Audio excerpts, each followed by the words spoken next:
जिसके घर में पत्नी कलह करने वाली हो, उसकी संपत्ति निश्चय ही नष्ट हो जाती है। जिनके घर पुत्री का जन्म हो जाए वह फिर गर्व से सिर ऊंचा कर नहीं कर सकते, उनको तो सर झुकाना ही पड़ता है। यदि मेरे घर बेटी ना होती तो राजा परिमाल क्यों चढ़ाई करता। राजा मन ही मन सोचता है। कृष्ण ने उन्हें आशीर्वाद देते हुए कहा कि आने वाले कलयुग में वे राजाओं के रूप में जन्म लेंगे, जहां उनका युद्ध कौशल और वीरता फिर से प्रदर्शित होगी। इसी आशीर्वाद के तहत कौरवों ने कलयुग में पुनः अवतार लिया और ये कहानियां आल्हा ऊदल ग्रंथ और रस में भी वर्णित हैं। आल्हा और ऊदल का जीवन संघर्ष और वीरता से भरा रहा। इनकी वीर गाथाओं में उन अनगिनत शत्रुओं का वर्णन है जिनसे इन्होंने जूझकर विजय प्राप्त की। वे अपनी शक्ति, शौर्य और निष्ठा से सदा अपने राज्य और अपनी प्रजा की रक्षा के लिए तत्पर रहे। लेकिन उनके साहसिक कार्यों और युद्ध प्रेम की नियति एक दिन इन्हें मृत्यु की ओर ले गई। इनकी गाथा काल्पनिक नहीं है, ये सत्य और वीरता का वह दस्तावेज है जिसे आल्हा ऊदल ग्रंथ और अन्य ऐतिहासिक साहित्यों में संजोया गया है। ये गाथा केवल उनकी शौर्य गाथा नहीं बल्कि उन समस्त योद्धाओं की स्मृति है जिन्होंने अपनी जन्मभूमि और सम्मान के लिए अपना सर्वस्व अर्पण किया। अगर यह कहानी आपको पसंद आई हो तो कृपया हमारे चैनल को लाइक, सब्सक्राइब और बेल आइकन को दबाएं ताकि आने वाली हर अपडेट सबसे पहले आपको मिले। तो आइए हम चलते हैं बिना देर किए हुए कहानी की ओर। चंद्रवंशी राजाओं की राजधानी सिरसागर थी। किले का नाम कालिंजर था। चंद्रवंशी क्षत्रिय या चंदेले कहलाते थे। उनकी राजधानी को चंदेरी कहा जाता था। चंदेले राजा कीर्ति राय का प्रतापी पुत्र था, परिमाल राय। यह 12वीं शताब्दी की घटना है। बात उन दिनों की है महोबा में राजा वासुदेव का शासन था। उसके 2 पुत्र थे, माहिल और भूपति। 3 बेटियां थीं, मल्हना, दिवाला और तिलका। चंचल नैनो से मृग समान होने से मल्हना को मृगनयनी कहा जाता था। वासुदेव राजा का एक नाम मालवंत भी था। वासुदेव की अत्यंत सुंदरी पुत्री मल्हना की चर्चा चंदेले राजकुमार परिमाल देवराय के कानों तक पहुंची। देखे बिना सुनने मात्र से ही उसने निश्चय कर लिया कि मल्हना को ही अपनी रानी बनाऊंगा। राजा परिमल का विद्वान मंत्री था पंडित चिंतामणि। मंत्री को बुलाकर परिमाल राय ने पूछा, पंडित जी, अपना पंचांग देखिए और शोध करके ऐसा मुहूर्त निकालिए कि हमारी मनसा सफल हो जाए। पंडित चिंतामणि ने श्रेष्ठ मुहूर्त निकाला और बारात सजाने को कहा। उन दिनों क्षत्रियों की बारात वीरों की सेना होती थी, अतः सेना को तैयार होने का आदेश दे दिया गया। तोपें तैयार कर ली गई, रथ भी सज गए, हाथियों पर होदे सजाए गए, ऊंटों पर बीकानेरी झूले डाल दी गई, घोड़े पर जिन और लगाम कसी गई। जो बहादुर जिस सवारी के लिए निश्चित थे वे अपनी अपनी सवारी पर चढ़ गए। एक दांत वाले हाथी अलग तथा 2 दांतों वाले हाथी अलग सजाए गए। घोड़ों की तो अलग सेना ही सज गई। कुछ तुर्की घोड़े थे, कुछ काबुली कंधारी, कुछ घोड़े ऋषिकी, मुश्की, सब्जा, सूरखा घोड़े और कुछ नकुल नस्ल के घोड़े सजाए गए। काठियावादी घोड़े की तो तुलना ही नहीं थी। उन पर चंदन की बनी काठी और काठी पर गद्दे सजाए गए। चंदेले राजा परिमाल के आदेश पर सारी तोपें तुरंत साफ करवाई गई। उनके साथ गोला बारूद के छकड़े भी लाद दिए गए। सभी सैनिकों को आदेश दिया गया कि अपने अपने काम के अनुसार अपना लिबास वर्दी पहनकर शीघ्र तैयार हो जाओ। लाल कमीज के साथ चुस्त पजामा पहन लो, छाती पर बककतर बुलेट पुराफा जैकेट जो धड़ पर पहनी जाती है बांध लो। उस पर झालरदार कोट डालो जिसमें 56 कोरियन तथा गुजराती कटार टागी जाती है। दोनों तरफ तो पिस्टल टांग लो और दाहिनी और तलवार लटका लो। सर पर टोप हेलमेट पहन लो, जिस पर गोली लगे तो भी असर न करें। चंदेली सेना के जवानों ने सब गहनों और हथियारों सहित स्वयं को सजाकर तैयार कर लिया। इसके पश्चात वीर राजा परिमाल के मंत्री नवल चौहान के हाथ उठाकर सभी जवानों को संबोधित किया, हे वीर क्षत्रियों, ध्यान से मेरी बात सुनो। जिसको अपनी पत्नियों से बहुत प्यार हो या जिसकी पत्नी अभी मायके से विदा होकर आई है, वे सब अपने हथियार वापस रख दें, परंतु जिन्हें अपनी मर्यादा प्यारी है वे युद्ध प्रदर्शन कर वीरता दिखाएं। इसके पश्चात सैनिक संवेद स्वर में बोले, है नवल चौहान, हम राजा के मन प्राण से साथ हैं। जहां राजा परिमाल का पसीना गिरेगा हम अपना खून बहा देंगे। अगर हमारे सर कर भी काटकर धरती पर गिर जाएंगे तो भी बिना सर का धड़ खड़े होकर तलवार चलाएगा। इतनी बात सुनकर मुंशी नवल चौहान राजा के पास गया और पूरी सेना के तैयार होने की सूचना दी। राजा ने अपने मंत्री चिंतामणि से कहा कि जितने राजा दरबार में है तथा जिसकी हमसे मित्रता है, उन सबको भी साथ चलने का आग्रह कर दो। फिर राजा ने स्वयं मारसू वाला चुस्त पजामा पहना, कवच सहित कमर पर अंगरखा अचकन पहना, दोनों ओर पिस्तौल लटकी, बाएं और मुठ वाली तलवार लटकाए, सर पर सुनहरी पगड़ी पहनी जिस पर मोतियों वाली कलगी सुशोभित थी। युद्ध के लिए सज धज कर वीर चंदेल राजा बाहर आया तो वह इंद्र के समान सुशोभित हो रहा था। राजा के लिए वीरभद्र नाम की हाथी को भी रावत हाथी के समान सजाया गया। उस पर मखमल से बनी झूले लटकी गई तथा सोने का बना हौदा रखा गया। इसके पश्चात हाथियों, ऊंट और घोड़े पर सभी सवार हो गए। आगे आगे 900 सैनिक सुनहरे भगवा झंडा लेकर चलने लगे। फिर कुछ करने का बिगुल बजा तथा ढोल नगाड़े बजने लगे।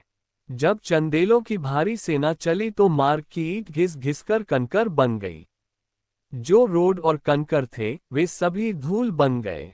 धूल आसमान में चढ़ गई और आकाश में अंधेरा छा गया। इसी प्रकार चंदेरी सी महोबा की सीमा पर पहुंच गया।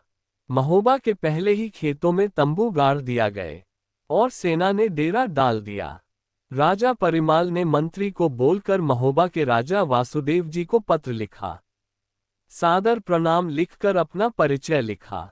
तब आग्रह पूर्वक निवेदन किया, महाराज आपकी सुपुत्री मल्हना से हम विवाह करने के लिए बारात लेकर आए हैं। आप धूमधाम से प्रसन्नता पूर्वक विवाह कर दीजिए, अन्यथा महोबा को हम तहस नहस कर देंगे। फिर भी मल्हन को हम ले ही जाएंगे। विवाह के इरादे से आए हैं, अब खाली लौटकर नहीं जा पाएंगे। पत्र को उठाकर लिया। पत्र को खोलकर जैसे ही पढ़ा, राजा का मुख क्रोध से लाल हो गया। राजकुमार माहिल ने पूछा, पिताजी, पत्र किसका है? इसमें क्या लिखा है? खुलकर बताए। राजा ने पत्र की पूरी बात सुना दी। फिर माहिल ने बोले, चंदेली राजा परिमाल की सेना से युद्ध करने की तैयारी करो। फिर पत्र उठाकर माहिल ने पढ़ा। तुरंत ही कागज पर उत्तर लिखा, महोबे में भी वीर रहते हैं। इस धमकी से विवाह की आशा छोड़कर वापस लौट जाओ। पत्र को लिखकर हर कार्य पत्र वॉक को दे दिया। माहिल ने उपस्थित दरबारी तथा सेनापतियों को युद्ध के लिए तैयार होने को कहा। युद्ध का डंका बजा दिया गया। हाथी, घोड़े और पैदल सभी सैनिक अपने तैयारी में लग गए। माहिल राजकुमार की आज्ञा से तोपर तैयार कर ली गई। कुछ तोप के नाम थे बिजली तर्पण और कुछ लक्षणा नाम की तोपें थी। भवानी और कालिका नामक की बड़ी बड़ी तोप भी, जिसका एक एक डोला 2-2 माह का होता था। संकट तोप और भैरव तोप भी तैयार कर ली गई। हाथी भी अनेक नाम वाले थे, एक दंत और 2 दांत तो भी। मैनकुंज, मलयागिरी, धौलागिरी और भोरगिरी हाथी, भूरा, सब्जा और अंगदगज, मुलिया और मुकमा हाथी भी तैयार हो गए। उन पर चांदी सोने का हौदे रखवा दिया गया। हर हौदे में 4-4 जवान शास्त्रों। इसी प्रकार घोड़े सजाए गए। हरियाल घोड़े, मुस्की घोड़े, रहस्य घोड़े, सफेद घोड़े, तुर्की और अरबी घोड़े, कच्ची मच्छी और समुद्री घोड़े, लखा गर्रर और कमैता घोड़े, श्यामकर्ण और दरियाई घोड़े, सब युद्ध के लिए तैयार कर लिए गए। मारवाड़ी, मेवाड़ी ऊंट, करहल ऊंट और बीकानेरी ऊंट पर गद्दा बिछाकर काठी लगा दी गई। महोबे में जितने योद्धा थे, रघुवंशी, सूर्यवंशी, चंद्रवंशी, यादव, तोमर, भद्राबर वाले और मैनपुरी वाले चौहान सब तैयार होकर अपनी अपनी सवारी चढ़ गए। राजा वासुदेव की सारी सेना केवल 2 घंटे में ही लड़ने के लिए तैयार हो गई। ढोल नगाड़े बजने लगे। इधर से राजकुमार माहिल ने कमान संभाली और उधर परिमाल पहले ही तैयार होकर आ गया था। शूरवीर दोनों ओर से गरजने लगे। राजा परिमाल बोले, माहिल, हम चंदेलवंशी राजकुमार हैं, तुम्हारी बहन मल्हना से विवाह करने आए हैं। जल्दी इस शुभ कार्य को संपन्न करवाओ। फिर माहिल के आदेश से तोप गरजने लगी। पहले दोनों ओर से सलामी की तोप चली और फिर आग बरसने लगी। तोपों के बाद बंदूकें चली। गोलियां वर्षी बारिश की बूंद की तरह बरसने लगी। हाथियों के गोली लगते ही 3 कदम पीछे हट जाते। तीर भी सनसनाते निकल जाती। गोली और गोलू से ऊंट घोड़े भी होहिना उठते। सैनिक गोलों के चपेट में आ जाते तो कपड़ों का सामान फटकार उड़ जाते। दोनों सेनाएं आमने सामने केवल 5 कदम के अंतर पर रह गई। बंदूकें और तोपें चलने बंद हो गई। अब भाले बर्छी चलने लगे। भारी पत्थर उठाकर सामने वाले पर फेंककर वार करने लगे। 4 घंटे तक ऐसा भयानक युद्ध हुआ। खून के फव्वारे छूटने लगे। कोई बर्छी से विद गया, कोई सांग से दब गया। फिर दोनों ओर से फौजी एक हाथ की दूरी पर पहुंच गई। तब जवानों ने अपनी तलवार खींच ली। चुनावी और गुजराती तलवार है खटखट बजने लगी। घोड़सवार से भिड़ गए और पैदल पैदल से मुकाबला करने लगे। हाथियों के सूंड से सूंड और दांतों से दांत अटकने लगे। जगह जगह पैदल सैनिकों की लाश बढ़ गई। हाथी तो ऐसे पड़े थे मानो रास्तों में पर्वत अड़े हो। सैनिकों के सिर कटे पड़े थे तो कुछ कटी भुजाएं फड़क रही थी। किसी की अतड़ियां ही निकली पड़ी थी तो किसी का चेहरा ही कट चुका था। ढाले तो खून से सनी पड़ी थी, वे कछुए जैसे दिखाई पड़ रही थी। बंदूकें खून की नदी में पड़ी ऐसी लग रही थी, नाग तैर रहे हो। युद्ध की विभीषिका में घायल पड़े सैनिक पानी के लिए तड़प रहे थे। कुछ तो अपनी पत्नियों को याद कर रहे थे और कुछ अपने बेटों को पुकार रहे थे। कोई अपने पूर्वजों को याद कर रहे थे। उन्हें लगा जैसे चंदेरी नगर से भेड़िए आ गए हैं और भेड़ियों पर टूट पड़े हैं। जो जीवित बचे वे सोच रहे हैं कि माहिल की सेना में भर्ती होने की जगह हम अच्छे रहते कि जंगली लकड़ी को काटकर बेच रहे होते। महिल अपने हाथी पर सवार हर मोर्चे पर घूम रहा था। अपनी सेना की दुर्दशा देखकर उन्हें जोश दिलाते हुए माहिल बोला, प्यारे सैनिकों, तुम कोई वेतन भोगी नौकर चाकर नहीं हो। तुम सब तो हमारे भाई बंधु हो। मोर्चे से पीछे मत हटना। जो छोड़कर भाग जाएगा उसके साथ पीडिया का नाम डूब जाएगा। यहाँ मनुष्य शरीर बार बार नहीं मिलता। जैसे पत्ता डाल से टूटकर फिर नहीं जुड़ सकता, वैसे ही हमारी इज्जत अब हमारे हाथ है। एक बार चली गई तो फिर कभी वापस नहीं आ सकती है। बहादुरों, मरना तो है ही, फिर चारपाई पर पड़े पड़े क्यों मरे। रणभूमि में वीरता से लड़ते हुए यदि मर भी गए तो नाम अमर हो जाएगा। इस भाषण के बाद माहिल के सिपाही आखिरी युद्ध में टिके नहीं रह सके। वे भाग खड़े हुए। माहिल ने हाथी बढ़ाया और राजा परिमल के सामने पहुंच गया। माहिल बोला, बहुत सेना और शक्ति बर्बाद हो चुकी, आओ हम तुम आपस में निपट ले। परिमाल ने अपना हाथी बढ़कर ललकार स्वीकार की। माहिल ने अपनी तलवार पूरी शक्ति से चलाई। परिमाल ने अपनी ढाल लड़ाई और बार खाली गया। माहिल ने कहा कि या तो तुम्हारी माँ ने शिवजी की पूजा की होगी या पिता ने रविवार का उपवास किया होगा, अन्यथा मेरा वार खाली न जाता। अतः नजदीक से माहिल ने हाथी की लोहे की जंजीर घुमाकर मारी तो चंदेला वीर का हाथ फुर्ती से पीछे हट गया। हर भगवान ने उसकी रक्षा की। माहिल बोला, अभी चंदेरी को लौट जाओ, इस बार तुम्हारे प्राण नहीं बचेंगे। राजा परिमाल ने हंसकर उत्तर दिया, रण से भागना क्षत्रियों का धर्म नहीं है। एक बार और बार करो, फिर मेरी बारी है। स्वर्ग में जाकर कहीं पछताना में पड़े कि एक मौका और मिल जाता। इतने में माहिल ने 70 मन भरी सांग उठाकर फेंका, परंतु परिमाल के हाथी एक और हट गया। सांग धरती पर जा गिरा। परिमाल बोले, 4 बार तुम वार कर चुके हो, अब मेरा वार झेलो। परिमाल ने अपनी तलवार माहिल के हाथी के मस्तक पर मारी। हाथी जैसे ही झुका, परिमाल ने माहिल को फुर्ती से बांध लिया। माहिल के बंदी होते ही भूपति के भी हौसले उड़ गए। सेना तो पहले ही हिम्मत छोड़ चुकी थी। भूपति परिमाल के सामने आया तो परिमाल ने उस युद्ध छोड़कर बहन का विवाह करने को कहा। भूपति ने भी ललकारा। तब परिमाल बोला, बिना विवाह के तो हम वापस नहीं जाएंगे, चाहे प्राण चले जाए। भूपति ने कहा कि लो अब मेरा बार झेलो। उसने नीलकंठ भगवान शिव और जगदम्बा दुर्गा का स्मरण किया। फिर अपने महोबा के रक्षक मनिया देव को याद करके जो तलवार चलाई तो वह तलवार ही टूट गई और परिमल का बाल बांका ना हुआ। भूपति को बहुत अचंभा हुआ कि इसी तलवार से हाथी तक को काट डाला था, ये भी धोखा दे गई। तब उसने सांग उठाकर फेंका परंतु चतुर हाथी है हट गया और सांग धरती पर गिरा। इसी घबराहट से भूपति असमंजस में पड़ गया था, तभी राजा परिमाल ने उसे भी बंदी बना लिया। अब तो सेना में भगदड़ मच गई। तब माल्यावंत राजा ने अपने हाथी पर आगे जाकर ललकार। राजा परिमाल ने गरज कर कहा, तुम्हारे दोनों बेटे हमारे कब्जे में हैं।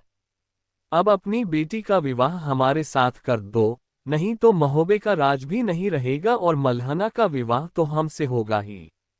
वासुदेव ने युद्ध से के लिए ललकारा तो परिमाल बोला, सिंह को कोई न्योता नहीं देता। वह अपनी इच्छा से वन में शिकार करता है। क्षत्रिय अपनी शक्ति के द्वारा जहां चाहे वहां विवाह करते हैं। क्षत्रियों का विवाह अपनी तलवार की धार के बल पर होता है। राजा वासुदेव ने तोपें फिर से चालू कर दी। आकाश में फिर धुआंधार होने लगी।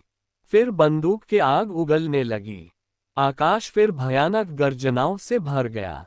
पग पग पर सैनिकों की लाशें बिछ गई। थोड़ी थोड़ी दूर पर हाथी और ऊंट गिरे हुए। वीरों के सर भूमि पर लुढ़कने लगे। पगड़ियां रक्त में तैरने लगी। खून में तैरते दुशाले मछलियों से दिखाई पड़ रहे थे। कोई कोई घायल सिपाही मारे हुए सिपाहियों के नीचे दबे पड़े थे।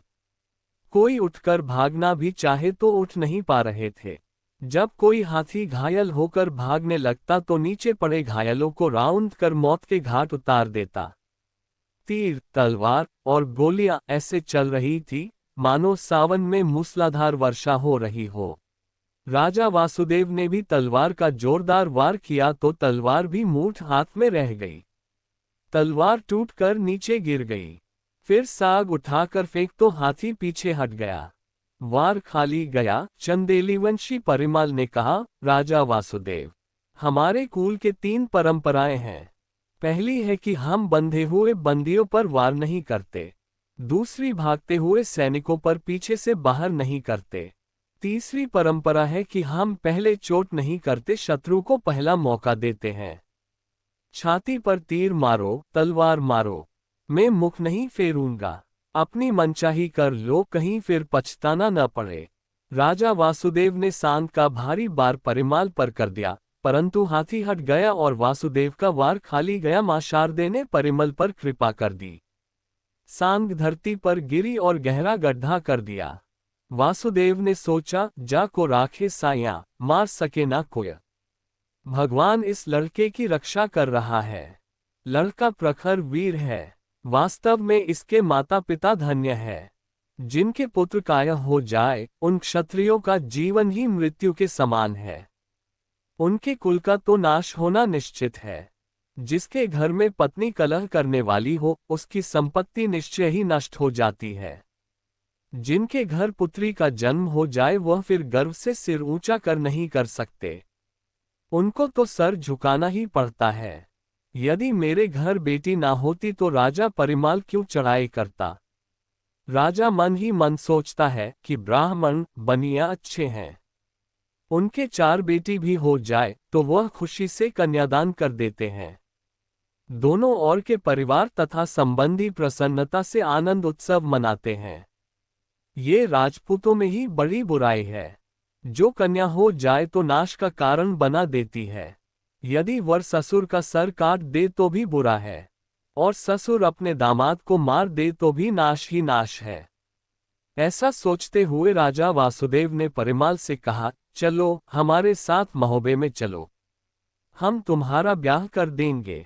परिमल ने तुरंत राजा वासुदेव को बंदी बना लिया और बोला, क्या मैं बुद्धू हूं जो युद्ध क्षेत्र से घर जाऊंगा और तुम मुझे कैद कर लो। अब तुम तीनों बाप बेटे मेरे बंदी हो। मैं स्वयं जाकर मल्हना से विवाह कर लेता हूं, फिर यदि मर भी जाऊंगा तो कष्ट आपको ही होगा। जिसकी बेटी विधवा हो जाए उससे अधिक और दुख क्या होगा। राजा वासुदेव बोले, तुम्हारी सब बात हमारे समझ में आ गई है। तुम वीर हो, बलवान हो और बुद्धिमान भी हो, अतः अपनी सुपुत्री मल्हना का विवाह मैं तुम्हारे साथ करने को तैयार हूँ। कहा, कर देंगे। तुरंत पंडित को बुलाकर शुभ मुहूर्त निकलवा लिया और मांडव को सजाने का आदेश दे दिया गया। तब राजा परिमाल ने राजा और दोनों पुत्रों को स्वतंत्र कर दिया। उन्होंने विवाह की तैयारी कर ली। इधर चंदेल वीर परिमल बारात लेकर महोबे को चला। मार्ग में चारों ओर फूल और इत्र की खुशबू सजाई गई। घरों बाजारों में बंधनवार सजाए गए। जगह जगह महिलाओं की टोलियां मधुर गीत गा रही थी। द्वार पर मंगल गीत गाए गए। आरती उतारी गई। चंदन की चौकी बिछाई गई। पंडित चिंतामणि ने श्लोक एवं मंत्रों के उच्चारण किया। फिर कुमारी मल्हना को लाया गया। चिंतामणि ने आभूषणों की पिटारी पहले ही महलों में भेज दी थी। मल्हना का पूरा श्रृंगार किया गया। धूमरदार घाघरा पहनाया गया और दक्षिणी चिर या उड़ाना उड़ाया गया, जिस पर सुनहरी गोता लगा हुआ था। नाक में बड़ी सुंदर नाथ पहनाई गई और गेंदा के समान सुंदर कारण फूल पहने हुए थे। माथे पर नीलमणि की बिंदी सुशोभित थी। लंबी चोटी और ऊपर शीश फूल चमक रहा था। हरी चूड़ियों के साथ नौरंगी कंगन दमक रहे थे। पांव में बिछिया और बजाने वाली घुंघरदार पायल सुशोभित थी। इस प्रकार अप्सरा सी सजी हुई मल्हना दुल्हन बनाकर भांवर के लिए आ गई। एक एक भांवर पर युद्ध की छाया पड़ी, परंतु चंदेल वीरों ने सब संभाल लिया। सातों फेरे पूरे हो गए। तब राजा परिमाल ने चंदेरी धाम के द्वारा समाचार भेज दिया। चंदेरी में नई रानी का स्वागत की भारी तैयारी की गई। सारे नगर तथा द्वारों को सजाया गया। नित्य संगीत के प्रबंध किए गए। इधर महोबा से विदा होकर परिमल अपनी दुल्हन मल्हन सहित चंदेरी के लिए चल पड़े। अपने राज्य में बारात का भव्य स्वागत हुआ। रानी के स्वागत में मंगल गान हुआ। राजा परिमाल का ये सुख अधिक दिन नहीं चला। रानी मल्हना को चंदेरी का महल पसंद नहीं आया। उसने कहा कि हमें महोबा में ही रहना है, अतः या तो महोबे में रहने का प्रबंध करे या मैं अपने प्राण त्यागती हूँ। राजा ने समझाया कि महोबा रहने के लिए किसी की दया या स्वीकृति लेकर नहीं रहना। क्षत्रिय जहाँ रहते हैं अपनी शक्ति के बल पर रहते हैं। जरा ठहरो, मैं महोबा को जीतकर ही तुम्हें वहां रहने का अवसर दूंगा। राजा परिमल ने महोबे के राजा यानी अपने ससुर मालवंत को पत्र लिखा कि आधा महोबा हमें दे दो अथवा युद्ध के लिए तैयार हो जाओ। पत्र लेकर धमन महोबे पहुंचा, पर राजा आधा महोबा बांट कर दे दो। राजा दरबार में पत्र दिया तो माहिल ने पूछा, किसका पत्र है, क्या समाचार है? वासुदेव ने बताया कि परिमाल को आधा महोबा बांट कर दे दो, नहीं तो वह पूरा ही राज्य छीन लेगा। माहिल का क्रोध में आना स्वाभाविक था। अपने ही महोबे वाले लोग आक्रमण के परिणाम झेल चुके थे। माहिल ने अपनी संपत्ति एवं अधिकार को इतना ही सरलता से छोड़ना नहीं चाहता था। राजा वासुदेव पिछले युद्ध के नुकसान की भरपाई अभी तक नहीं कर पाए थे। राजा ने पुत्रों को समझाया, ये राज्य धन मृत्यु के समय साथ नहीं जाता। इसके लिए अपनी प्रजा को तथा अपने हितैषियों को मरवाना उचित नहीं। रावण जैसी वाली ने अहंकार को महत्व दिया तो अपने परिवार तथा राज्य को नष्ट करवा लिया। कंस ने बाल का अभियान किया तो कृष्ण के हाथों मारा गया। वैर पालना अच्छा नहीं होता है। फिर यहाँ तुम्हारी बहन ही तो रहेगी, बिना लड़े आधा महोबा देने में ही कल्याण है। परंतु माहिल अपने सेना लेकर लड़ने को तैयार हो गया। ये हुआ, परिमल ने महिल को सूचना पाते ही महोबा की ओर कूच कर दिया। पिछले तोपों के युद्ध हुआ, फिर गोलियां चली, फिर तलवारें चली। घुड़सवार और पैदल सामने होकर लड़े। राजा परिमाल ने महिल और भूपत को फिर बंदी बना लिया। वासुदेव को जैसे ही समाचार मिला वह राजा परिमल के पास पहुंचे और बोला, अब आप शत्रु नहीं संबंधी हैं। अपने दोनों सालों को छोड़ दो और युद्ध समाप्त करके महोबा में आनंद से राज करो। महोबे का राज परिमाल को देकर वासुदेव उरई चले गए। वहां कुछ अरसे के बाद ही बीमार हो गए। उन्होंने परिमाल को बुलाकर अपने दोनों पुत्र उन्हें सौंप दिए। उनकी रक्षा का वचन लिया। इसके पश्चात राजा के प्राण पखेरु उड़ गए। महिल ने राजा से कहा कि मुझे चुगली करने की आदत है, मेरी गलती को क्षमा करते रहिएगा। एक माहिल उरई दुर्गा और जगनेरी के दुर्ग में चले गए। मल्हना और परिमाल महोबे में राज करने लगे। मल्हना ने अपने ही परिवार को नष्ट करवा दिया और अपने पितरी महल में आनंद से रहने लगी। राजा परिमाल भी युद्धों से तंग आ चुके थे, उन्होंने अपने शास्त्रों को सागर को अर्पित कर दिया। भविष्य में शास्त्र ना उठाने का संकल्प ले लिया, परंतु उनकी पुरानी खास साख और भाग से ही वो सुखपूर्वक लंबे अरसे तक महोबा में शासन करते रहे। तो आज की कहानी यही तक। पिछली वीडियो अगर ना देखी हो तो लिंक डिस्क्रिप्शन में दे दिया है, जाकर देख ले। अगले भाग में देखेंगे कि कैसे आल्हा उदल के राजा परमाल पिता बने।